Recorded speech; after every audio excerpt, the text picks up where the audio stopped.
પુનઃ સ્વાગત। રથયાત્રાનો આ માહોલ છે અને અમદાવાદના 18 કિલોમીટરના રસ્તા કે જ્યાં અત્યારે હૈયે હૈયું દળાય તેટલું માનવ મહેરામણ ઉમટી પડેલું જોવા મળી રહ્યું છે। ભગવાનની એક ઝલક માટે જે રસ્તા પરથી રથયાત્રા પસાર થઈ ગઈ છે ત્યાં તો નહીં, પરંતુ જ્યાં હજી પણ જે જગ્યાએથી પસાર થઈ રહી છે રથયાત્રા ત્યાં પણ એટલું જ માનવ મહેરામણ જોવા મળી રહ્યું છે કે જે ભગવાનના દર્શન કરવા માટે, તેમના આશીર્વાદ મેળવવા માટે અત્યારે ઉત્સુક જોવા મળી રહ્યું છે। અમારા સહયોગી હિરેન રાવલ જોડાયા છે। હિરેન, આપ ગયા સ્થાને ઉપસ્થિત અને ત્યાં કેવો માહોલ રથયાત્રાને લઈને?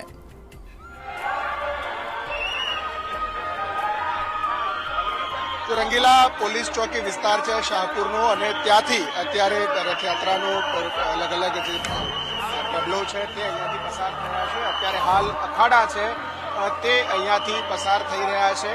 થોડાક જ સમયમાં નાયબ મુખ્યમંત્રી હર્ષ સંઘવી પણ અહીંયા પહોંચશે અને અહીંયા જ્યારે રથનું સ્વાગત કરવામાં આવશે ત્યારે મુસ્લિમ સમાજના આગેવાનો, આ ઉપરાંત પૂર્વ ધારાસભ્ય ગ્યાસુદ્દીન શેખ અને સહિતના આગેવાનો પણ અહીંયા હાજર રહેશે અને અહીંયા મુસ્લિમ સમાજ દ્વારા પણ રથનું સ્વાગત કરવામાં આવશે અને આ જ અતિ સંવેદનશીલ જગ્યા ગણવામાં આવે છે।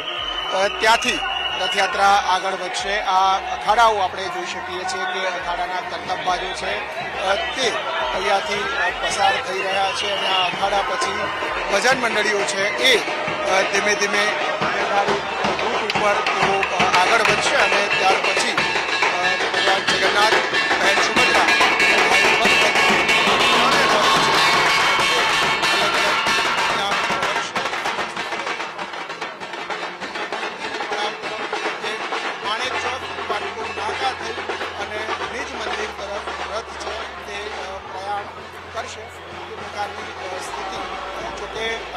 હાલની સ્થિતિએ જોઈએ તો પોતાના નિર્ધારિત સમય કરતાં મોડી આ રથયાત્રા છે તે ચાલી રહી છે।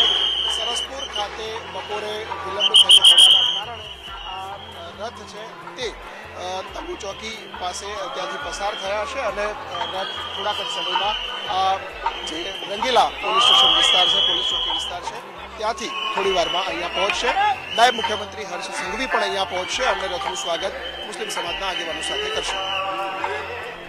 હિરેન, આભાર સમગ્ર માહિતી આપવા માટે। વધુ માહિતી માટે આપના સંપર્કમાં રહીશું। તો અત્યારે રંગીલા ચોકથી એ તસવીરો આપે જોઈ કે જ્યાં થોડી જ વારમાં નાયબ મુખ્યમંત્રી હર્ષ સંઘવી પહોંચવાના છે, પરંતુ જે પ્રમાણે હું વારંવાર કહી રહ્યો છું કે હૈયે હૈયું દળાય તેટલું માનવ મહેરામણ જે છે ત્યાં એકમાત્ર રથયાત્રા માટે ઉમટ્યું છે, કારણ કે આ એ રથયાત્રા છે, આ એ ઉત્સવ છે જેની રાહ સૌ કોઈ જોતું હોય છે, કારણ કે તેમાં કોઈ પણ નાત જાતનો ભેદ નથી હોતો।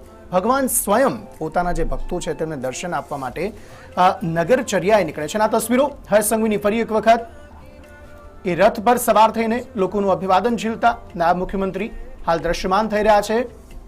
જય રણછોડ, માખણ ચોરનો નાદ જે છે તે પણ તેઓ હાલ લગાવતા જોવા મળી રહ્યા છે અને લોકોનો ઉત્સાહ વધારતા નાયબ મુખ્યમંત્રી હર્ષ સંઘવી અહીંયા જોવા મળી રહ્યા છે।